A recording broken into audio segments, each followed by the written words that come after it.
This program is underwritten in part by Janelle Encarnacion Art. Carlos Furniture, a family-owned business, has been providing furniture, appliances, and household accessories since 1997. The flagship store on St. Croix and another on St. Thomas are both open for in-store shopping and are able to ship to various locations in the Caribbean. and viewers like you.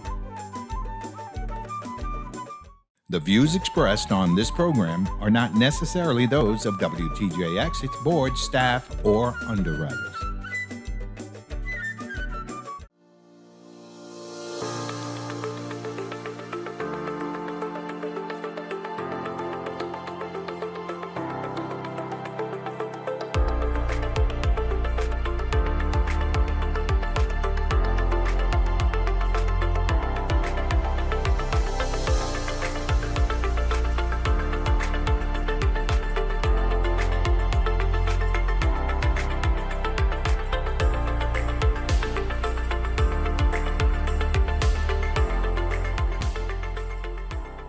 Welcome to the Bookcase. I'm your host, Shawna Richards, a sometime writer and a longtime reader. I invite you to join me as we explore the bookcase and celebrate Virgin Islands authors and talent. Each week on the Bookcase, we'll introduce you to a local author and learn more about them and their work. A storyteller lives in each of us, and I am so excited to give our homegrown storytellers a chance to tell their story. Tonight's selection from the Bookcase is 2020, Near Perfect Vision, The Corona Effect, and I'm honored to welcome its author, Mr. Rhudel James. Rhudel, welcome to the Bookcase. Thank you so much for joining us this evening. First, I want you to tell our audience a little about yourself. Okay, good evening, everyone. My name is Rhudel James. I'm from St. Thomas, Virgin Islands, and I'm an educator, longtime educator and guidance counselor, special education teacher. And this thing about writing books isn't something that just happened. It was something that was there, but like most people, I was afraid of rejection. So basically, I sort of tabled it. But it came about quite hilariously. So It sounds like there's a story there, but we'll get back to that. So you said that you were afraid of rejection when it came to writing. Is this your first book? No, it's not. This is my sixth book. Wow, that's impressive. In a matter of 3 years. So I got started and continued. So 2020 Near Perfect Vision, is that about the year 2020 or just the understanding of perfect vision? Explain the title to us. There are people that says you don't judge a book by its cover. Right. So, and of course, there are various views that people have when they see a movie or read a book. So yes to your questions and no at the same time. 2020, whenever we hear the word 2020 or the term, we think that means perfect vision. But it's actually near perfect vision because only God has perfect vision. Okay. We have an indication more than maybe others about where we're going, but we don't have total 2020 vision. We don't know it all. So when I started to write the book, it was meant just to inspire, to support those that believe in God, those that struggle, but they have a faith in God. But lo and behold, what I was speaking about in the beginning took hold. The coronavirus came about, and what I was trying to encourage people to be ready for was happening. So it took on another trajectory, and basically it ended up being something that I didn't see in the beginning, but the way it ended up is exactly what I saw as I started to write it. So the story that you started to tell is a story that turned into the story that ends up in this book. Correct. So I just wanted to encourage, because we're living in perilous times and some people get discouraged and so forth. I just wanted to lift people up and tell them to stay in the Word, continue to trust God and so forth, because it's going to get worse. And as I was writing that, the news came about. And being a teacher, I know that many of our students do not read books. They do not want to watch television as far as news and so forth. So I said, okay, this is it. I have to capture whatever is going on. I started writing on January 1, and I stopped writing on December 30th.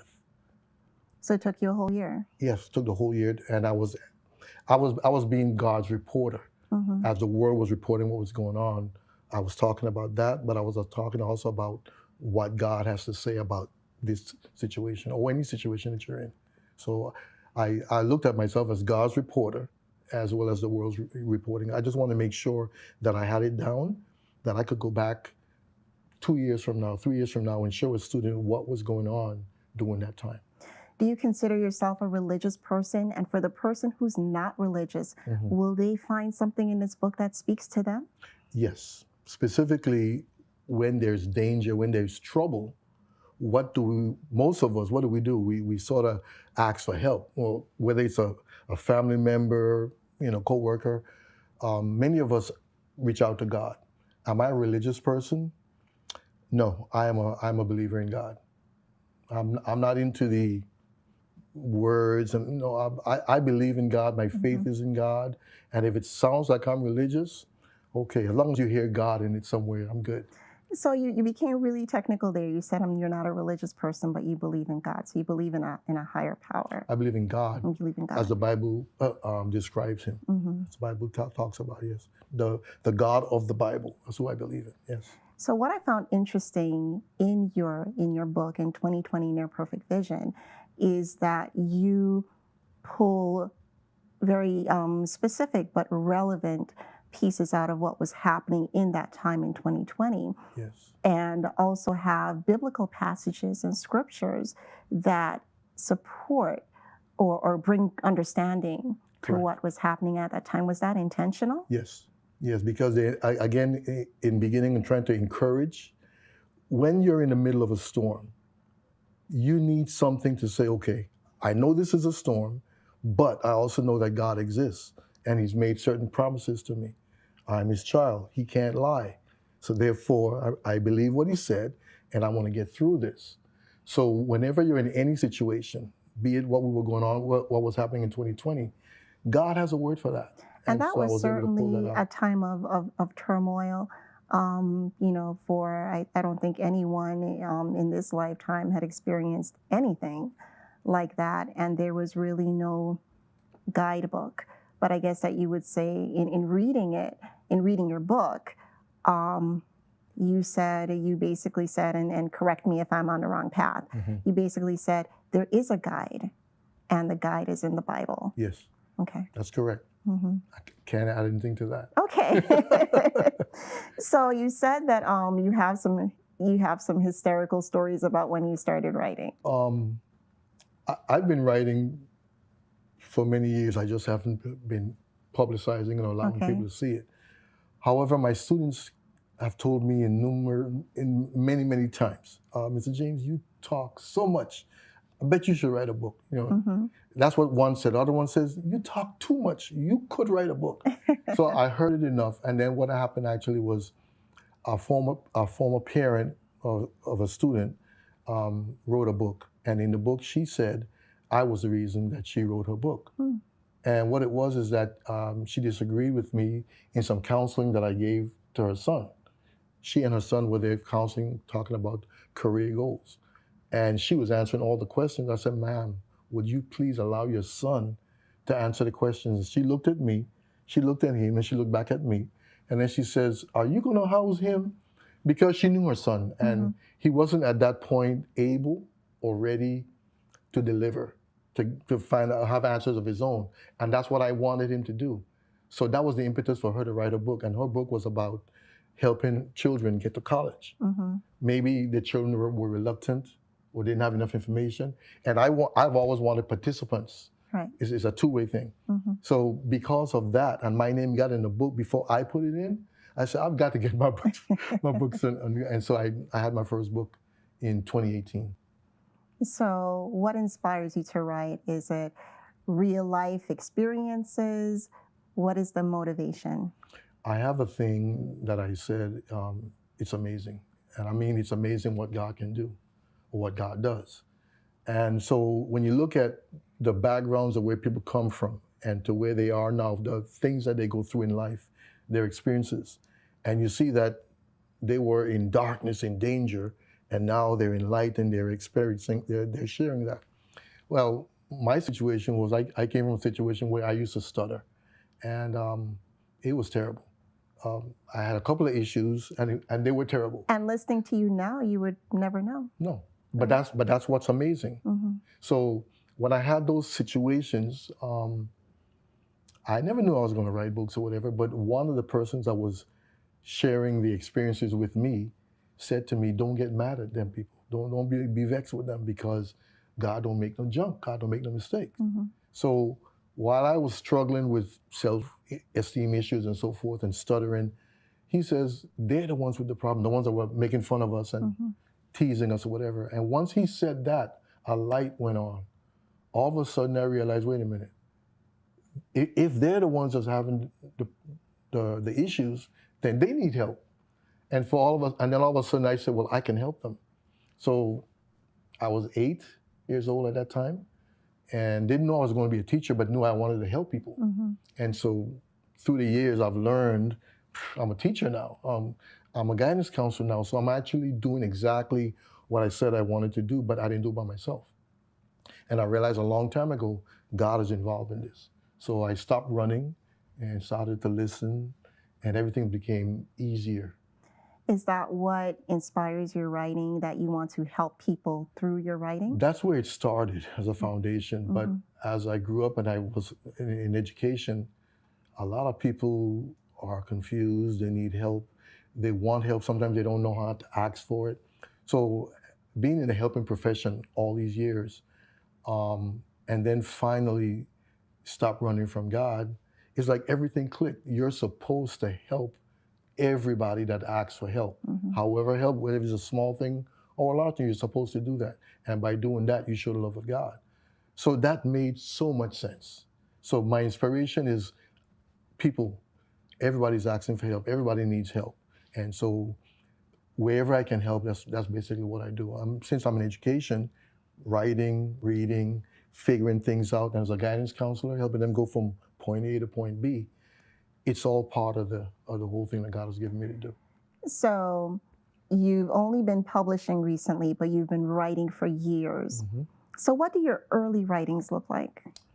Poetry, Really? self-expressions, not novels or anything grand as that, but just self-expression.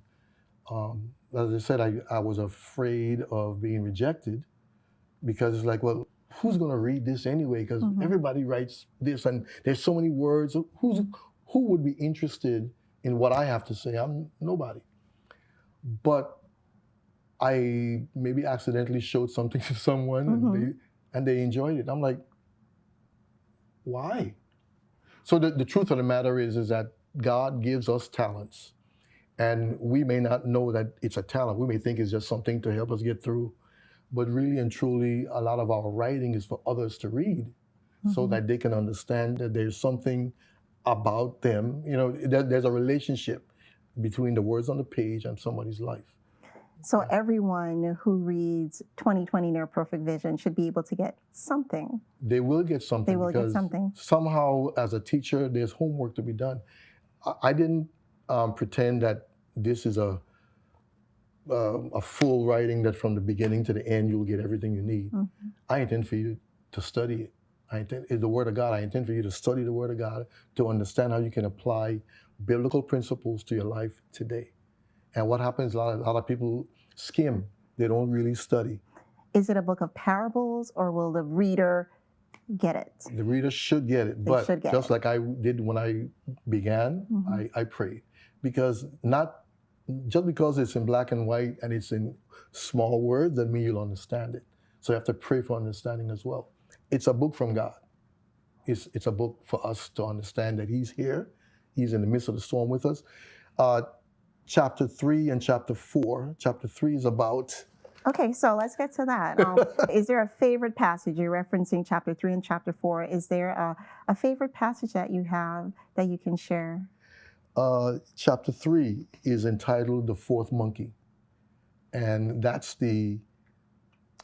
a thing that says 4 monkeys, and it says, hear no evil, see no evil, and speak no evil.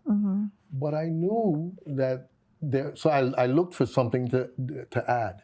And I knew hear no evil, speak no evil, see no evil. What about doing no evil? Okay. So that one wasn't there. So I did some research, and I found this other one that says post no evil. So Oh, that's wow. doing, Uh-huh. right? So we're in an age now where people are posting, there's And that's exactly what I thought of social media, which is Exactly. a whole, which some people call the devil in disguise, right? right. So post no evil is actual action, of course. Of course, hearing is action, seeing is action, and speaking is action. But when you're speaking, you're actually saying something. You could be doing negative or positive words into someone's lives. But posting no evil is actually doing something that would shape someone's thought process. So that's something that I started. And so fact or truth is stranger than fiction, right? It's another saying that proves to be worth its weight in gold. As yet another saying goes, sometimes there are things that happen in life that are more amazing, more incredible, and more mind-boggling than something that was simply a figment of someone's imagination. Truth sometimes is stranger than fiction. And that's what was happening in 2020. What was going on then had never happened before. But how does this, but you start that passage and you have the four monkeys. Yes. Hear no evil, speak no evil, see no evil, and now do no evil. Right. How is that in the context of that chapter? Because there were, I think in just my remembrance of 2020, part of our problem is that people weren't doing anything at first, but probably because we didn't understand. People say a lot of times that what's posted on Facebook is truth. Certainly it's not. But a lot of people believe what's posted. Right. So what happens is that if you don't do the research, if you don't spend time in prayer, if you don't find a way to connect to God or to be in alignment with God, what happens is whatever comes will knock you in the head, and you might think that it's bigger than you are. But a lot of people that are on Facebook are or who didn't believe in the message of how to protect and safeguard their health would say that they are believers. Okay, you're right. A lot of them would say that. Right. So they believe in something. Yes, yeah, they do. Maybe they weren't believing in the right things. But for the person who just isn't really grounded in faith, what is the message of this book for that person? The next chapter, and I'm glad you asked that, because the next chapter, chapter 4, the point that I was trying to make right from the beginning of the book, chapter 4 says 3 + 1 = door. 3 + 1 = door. And so I'm talking about the story of the 3 Hebrew boys that were in the fiery furnace. And King Nebuchadnezzar saw, he said, wait a minute, didn't I put 3 in there? But now we see 4. So the bottom line is that God is with us at all times, even in the midst of our trials, even in the midst of turbulence. And here we are in 2020, in the midst of turbulence. Never have seen these kind of things before. But God is there with you. And for those that may not have a religious background or biblical understanding, it doesn't negate the fact that God is there. And because if they think about it, they could realize that there are times when they got through something, they didn't know how they got through it. But they know it was trouble. God is there at all times. And that's what the Bible says. Are all of your, so this is your 6th book. Yes. Are all of your books written in the same vein, or? No. The very first one was called I Wonder. And what it was, as a special ed teacher, and I've taught from kindergarten all the way to 12th grade. I even did some community college at some point, but there are questions that children ask all the time. And sometimes educators, parents, get annoyed with those questions. And I was one as a child. I used to ask a bunch of questions. So was it a children's book, or was it a book for parents to understand their children? It was a book to help parents and children get together and talk. Okay. And teachers and children get together to answer those questions. And so there were questions that you would get from elementary students all the way to a senior. Why did it take so long for us to get a black president? Thought-provoking things. And so second book were answers to those questions. Words in a Moment. Third book, third book was just reminiscing about what it was like growing up in the 60s, 70s, and all. It was supposed to be part of another book, which was that fourth book was V.I. Mele. But this book grew into a life of its own because when I would share what happens, everybody kept laughing. So when you're writing all these books, do you have time to read? What do you have time to do? I spend a lot of time reading the Bible. Okay. And I read like excerpts of different books and so forth. But what I try to do for myself is I try to stay grounded. Earlier you had asked about publishing and selling. I'm sort of low key, believe it or not. I don't go out and tell people I'm writing books. I don't go out and tell people I have this. I don't do that. But what I do is I just sort of keep my eyes and ears open. So you read the Bible. Yes. The Bible is heavily referenced in this book. Yes. How has being a student of the Bible influenced your style? You know, there's a saying that somebody says, I've learned so much that I know. Something to the effect of, I learned that I don't know a lot. Something like that. Okay. So that's what's happened to me. I'm an avid reader of the Bible and other books that might have scripture references. But I realize I really don't know a lot. So what happens is I just enjoy reading the Bible so much that whatever is happening in life, I can apply biblical verses to what's happening in life, and that helps me, keeps me grounded and so forth. And that even with I don't get upset too much because I realize God is in control, and I can't control a whole lot. What is the key message of this book? Towards the end, it says, God has graciously granted me the privilege of celebrating another birthday and has continued to bless me and my family with his goodness, loving kindness, and mercies. I will not take anything for granted. As a simple consequence of my residency, I am denied the right to vote for the President of the United States, but I can write a book. Okay. You didn't share your writing for years. For the aspiring writer out there, the person who believes that they have a story to tell, what would you say to them? The first thing is understand this. No one can tell you a story like you. So even though you might think, or you might be, you might be discouraged because it does take work and it does take a while and so forth. And some people will reject you, but no one can tell you a story but you. What you need to do is simply just begin writing. Pour it out, pour it out. Allow someone to help you. Allow someone to even critique what you're writing, because rewriting and editing is necessary. So let me jump in really quickly. Who helps you? Who is part of that trusted circle that sees your early work before it gets to being published? I used to allow coworkers sometimes to look at what I'm doing. I don't do that anymore. Now, that sounds like that. Like there's a story behind it. Maybe not one for the camera. No, it's just that I realize that when others look at your work and the criticism comes, sometimes you're discouraged and you stop writing. So I had to, my skin had to get thick and realize they may not agree with what I'm saying. But if I'm comfortable in what I said, then it goes forward. But what happens is that you have to be so comfortable in what you're saying that even if you do get some disagreement, it's okay because that's natural. Yeah. So my wife helps me. Okay. Yeah. Did a lot of people disagree with you in the process of yes. refining your writing? Because I'm usually positive, and a lot of people are not. So what happens is when they see that, they may call it, you're being too easy, you're being too light. Yeah, but I'm being positive. I'm being myself, and I'd rather be around a positive person than a negative person. And I ask them the same question, they say, of course. But so the truth of the matter is that they had to read more before they understood the whole process. And then, am I being true to myself? That they saw. So your wife is an honest critic.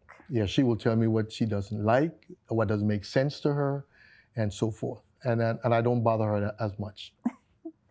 So every aspiring writer out there should just write and have someone that they trust who will critique their work. Yes, because they need to, I mean, they're not writing for themselves like I did and hid for those years.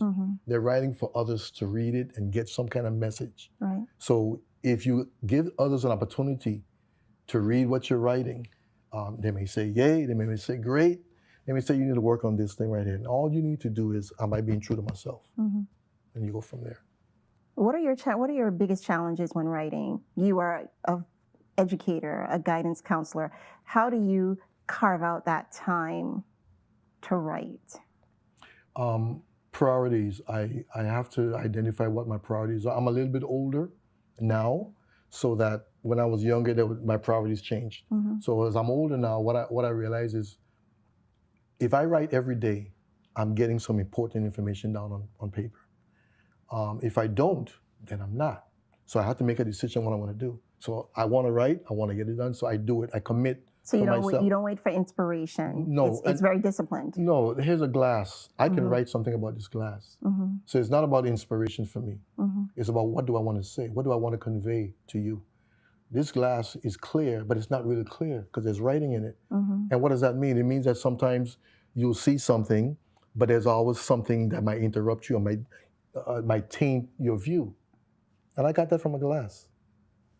So the teacher in me will simply say, you can deliver a message, but make sure the message is one that the person can understand, is not too archaic, but it's something they can simply understand. So I want to ask you, are you a pen and paper writer? Are you a sit down and hammer away at the computer writer? What process works for you? Yes. I do all of that. All of that. I mean, on my phone, I have this message thing, and I put notes in there, and I do that. But literally what gets me is when I read the Bible, I recognize that there are things that happen, say, back in the Old Testament, back in the New Testament, and how does that apply to me today? And that's exactly where I am. So because I'm able, and I ask God to help me do this, able to biblical principles and apply them to today's situations, I'm able to see a situation and not be disturbed. Now, I do get bothered by certain things in the environment I work. But then what do I do when I'm upset? I do what the Bible tells me to do. And you write it out. I write it out, or I go to God in prayer. Thank you so much. It's been a pleasure to learn more about our local talent, Rhudel James, and his book, 2020 Near Perfect Vision. For more information on his book or any of the books featured on this program, visit our website at www.wtjx.org. We appreciate your support of our local authors, and we'll see you next week when we take another book from the Bookcase.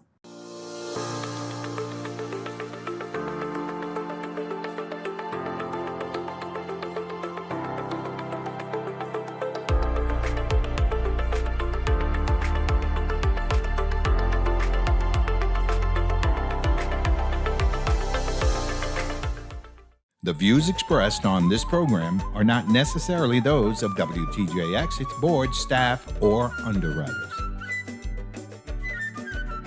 This program was underwritten in part by Janelle Encarnacion Art and viewers like you.